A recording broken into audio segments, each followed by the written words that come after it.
100 permintaan kepada Tuhan Yesus, ya. Nah, pertanyaannya begini, jika Tuhan Yesus mau mengabulkan permintaan, ya, 100 permintaanmu saat ini juga, apakah yang kamu minta? Saya akan nanti ada nyambung dengan tadi 100 permintaan tadi, ya. Renungan yang saya bagikan adalah upah mengikut Yesus.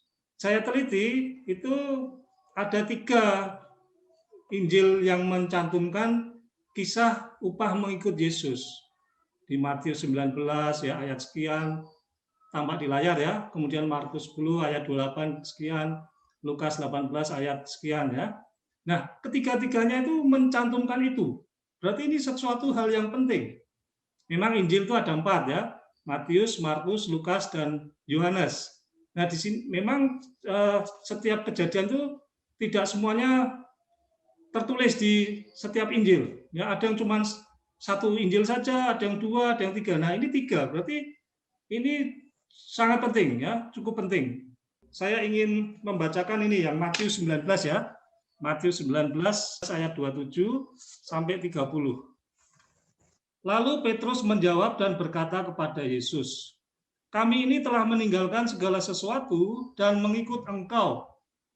Jadi apakah yang akan kami peroleh?" Kata Yesus kepada mereka, "Aku berkata kepadamu, sesungguhnya pada waktu penciptaan kembali, apabila Anak Manusia bersemayam di tahta kemuliaannya, kamu yang telah mengikut aku akan duduk juga di atas 12 tahta untuk menghakimi ke-12 suku Israel. Dan setiap orang yang karena namaku meninggalkan rumahnya, saudaranya laki-laki atau saudaranya perempuan, bapak atau ibunya, anak-anak atau ladangnya, akan, siapa tahu akan apa? Akan menerima kembali 100 kali lipat. Dan akan memperoleh hidup yang kekal. Kemudian ayat 30 yang terakhir. Tetapi banyak orang yang terdahulu akan menjadi yang terakhir, dan yang terakhir akan menjadi yang terdahulu. Ya, ini diskusi yang sangat, tanya jawab yang sangat penting ya. Tetapi kok akhirnya kok 30 itu kok kayaknya loh, kok tiba-tiba kok langsung jeglek seperti ini. Ya, nanti akan coba saya jelaskan. Sebelum kita membahas upah mengikut Yesus ini, ada baiknya kita melihat dulu perikop sebelum ini. Ya, kok tiba-tiba di sini ayat 27, lalu Petrus menjawab, "Loh, ini sebenarnya ada peristiwa apa?" Di sini judul perikopnya adalah upah mengikut Yesus. Berarti perikop sebelumnya siapa yang tahu tentang apa? Orang muda yang kaya. Luar biasa, Bu ini tepuk tangan ya. Jadi ada perikop sebelumnya itu ya, tadi judulnya Mbak Emi kan seorang kaya susah masuk surga. Ya. Nah, ini juga ditulis di dalam 3 Injil yang sama. Jadi Matius, Markus, dan Lukas. Ya, artinya perikop sebelum yang tadi. Nah, ini saya rangkum. Siapa sih yang menemui Yesus pada waktu itu? Nah, di sini saya rangkumkan ya, yaitu seorang pemimpin senior. Senior karena apa? Karena ya dia sekarang dianggap sudah cukup umur. Kenapa? Karena di dalam percakapannya itu dia cerita bahwa sudah sejak mudaku aku melakukan hukum Taurat. Ya, jadi ini saya katakan seorang pemimpin ya. Kata pemimpin juga ada ya, nanti bisa diteliti ya. Jadi Matius, Markus, dan Lukas itu saling melengkapi. Maka saya rangkum di sini. Seorang pemimpin senior, kaya, ya, dan saleh. Kenapa saleh ya? Tadi dia sudah menjalankan hukum Taurat sepenuhnya. Nah, yang menarik di sini, datang berlari-lari mendapatkan Yesus. Dan ketika berada di hadapan Yesus, dia itu berkelut, ya, dan sambil berkelut bertanya dengan sopan. Loh, maksudnya apa kok saya bisa menyimpulkan dengan sopan? Karena dia memulai percakapan dengan guru yang baik. Loh, bayangkan, jadi ada seorang pemimpin senior, kaya, saleh, datang berlari-lari mendapatkan Yesus. Mungkin dia orang yang sibuk juga ya. Ya, aku kudu ketemu nih. Ini Yesus ning ndi ya? Wes kudu ketemu, dan dia menyampaikan bertanya dengan sopan. Apa yang ditanyakan dia? Bagaimana memperoleh hidup yang kekal. Luar biasa. Nah, saya tidak membahas ini, singkat cerita saja, anak muda yang kaya, ya bukan anak muda lagi ya, maksudnya sudah senior ini, yang kaya ini susah masuk ke surga. Kenapa? Karena dia tidak mau ikut Yesus. Artinya apa? Orang yang tadi berlari-lari mendapatkan Yesus sambil bertelut tadi itu ternyata akhirnya dia tidak mengikuti Yesus. Nah, sekarang kembali ke ini tadi, akhirnya Petrus menyambung. Lah, saya ini sudah meninggalkan keluargaku, sudah meninggalkan ini dia, ya. Sudah meninggalkan keluargaku, rumahku, ladangku, ya.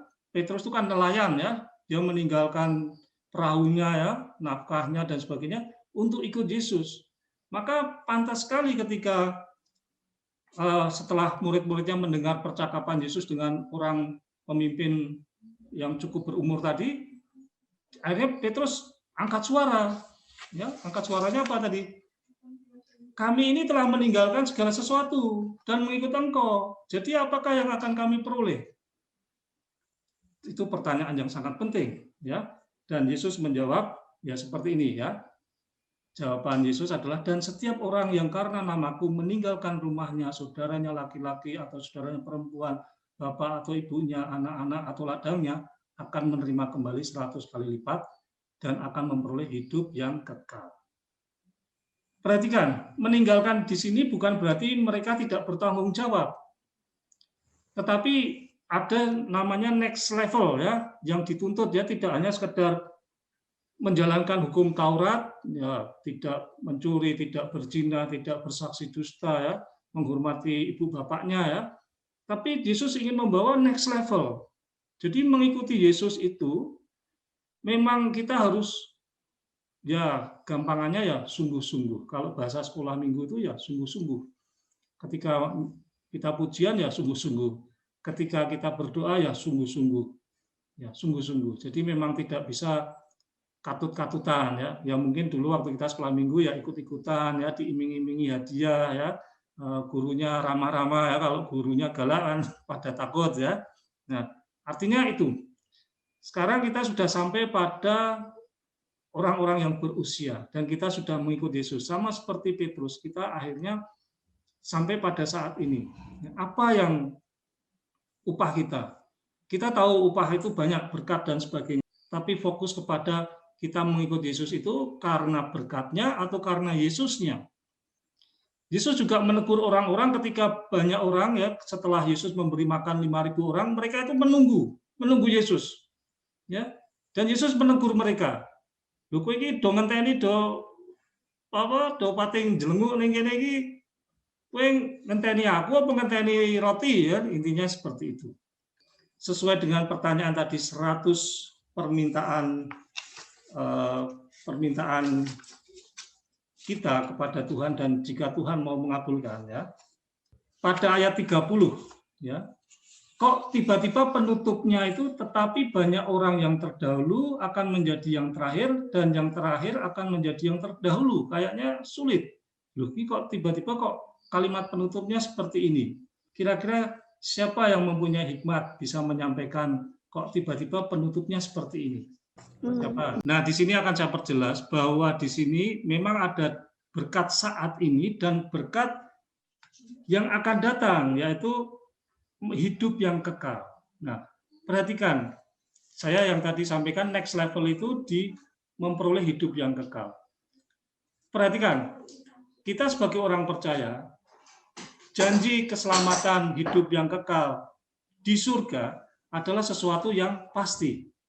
Kalau mati itu kan, setiap orang itu mati, itu adalah sesuatu hal yang pasti. Ya. Nah, masalahnya adalah ke neraka atau ke surga di dalam Kristen itu adalah sesuatu yang pasti juga. Tidak mungkin dong. Hukum upah dosa adalah maut, mati kok. Terus setelah itu bagaimana? Solusinya apa? Kok nggak pasti? Itu jelas di dalam ajaran Kristen dan yang diajarkan oleh Tuhan Yesus adalah sesuatu yang pasti. Orang yang percaya Yesus adalah orang yang mendapatkan janji keselamatan dan itu hal yang pasti. Nah, sekarang kita masuk ke level, anggap aja kita ini sudah berada di alam kematian. Dalam hal ini, ya kalau mati itu kan masuk surga atau masuk neraka, ya. Ya tentu ada penjelasannya lagi. Nah, anggap aja kita ini masuk surga.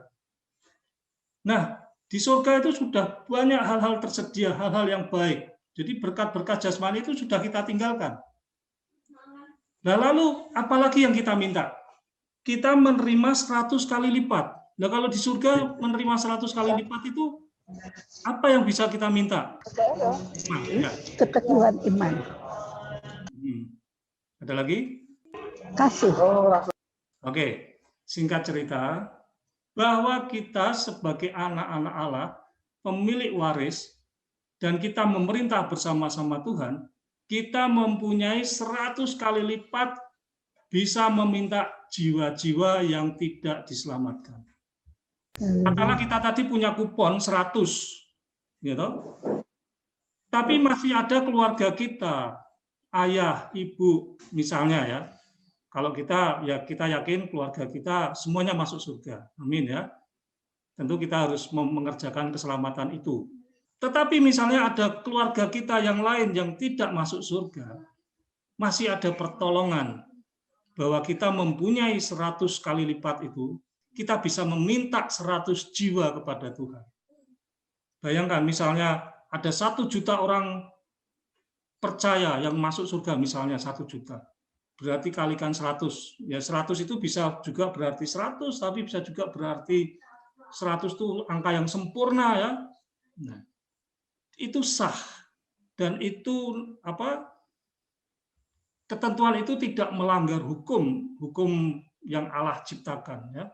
Jadi kita mempunyai hak, mempunyai 100 kali lipat permintaan untuk jiwa-jiwa yang tidak selamat. Dari keluarga kita, dari ayah, dari ibu, dari tetangga, ya, dari teman, ya, dari siapa saja yang mungkin dulu kita pernah sakiti, ya, kita minta kepada Tuhan untuk mereka dibebaskan dari kutuk dosa. Maksud saya lanjutkan. Bisa saya sampaikan di sini, ya, bahwa orang yang terdahulu menjadi yang terakhir itu seperti ini. Orang yang terdahulu meninggal tetapi belum percaya Tuhan Yesus, akan menjadi yang terakhir diselamatkan. Karena apa? Karena upah dari kita orang percaya yang memintanya kepada Tuhan Yesus. Kita diselamatkan tentu, tapi memang kita mengerjakan pekerjaan keselamatan itu, mengerjakan keselamatan itu selama di dunia. Tetapi ketika kita sudah sampai di akhir zaman, kita diberikan hak 100 kali lipat, yaitu kita bisa meminta jiwa-jiwa yang belum selamat ya untuk diselamatkan Tuhan. Amin. Lalu ini yang terakhir ya. Orang yang terakhir akan menjadi yang terdahulu. Maksudnya apa? Ini orang yang terakhir meninggal karena setia mempertahankan imannya kepada Tuhan Yesus akan menjadi yang terdahulu dikabulkan permintaannya untuk menyelamatkan bapak, ibunya, saudara-saudaranya yang dulu tidak percaya kepada Tuhan Yesus. Demikian renungan dari saya. Tuhan memberkati.